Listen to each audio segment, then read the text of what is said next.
ಇಲ್ಲಿ 2 5, 2 5 ಇದು 2 5 1 ಕರೆಕ್ಟ್. ಇದು ಕೂಡ 5 2 ಅಂತ ನಾವು ಹೇಳಬಹುದು. ಅನನ್ಯವಾಗಿದೆ, ಯುನಿಕ್ ಇದೆ, ಎಲ್ಲನೂ ಕೂಡ ಸೇಮ್ ಆಗಿ ಬರ್ತದೆ.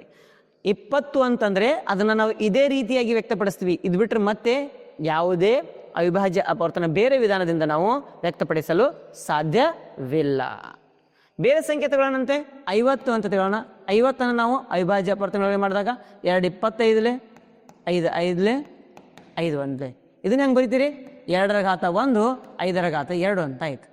ಅಂದರೆ ಪ್ರತಿಯೊಂದು ಸಂಖ್ಯೆಗೆ ಒಂದು ನಿರ್ದಿಷ್ಟವಾದಂತಹ ಅವಿಭಾಜ್ಯ ಅಪವರ್ತನಗಳನ್ನು ವ್ಯಕ್ತಪಡಿಸುವ ವಿಧಾನ ಕಂಡು ಬರ್ತದೆ. ಪ್ರತಿಯೊಂದು ಸಂಯುಕ್ತ ಸಂಖ್ಯೆ ಏನಿದೆಯಲ್ಲ ಆ ಸಂಯುಕ್ತ ಸಂಖ್ಯೆಯನ್ನು ಅವಿಭಾಜ್ಯ ಅಪವರ್ತನಗಳ ಗುಣಲಬ್ಧವಾಗಿ ನಾವು ವ್ಯಕ್ತಪಡಿಸಬಹುದು. ಯಾವುದೇ ಸಂಖ್ಯೆ ತಗೊಳ್ರಿ,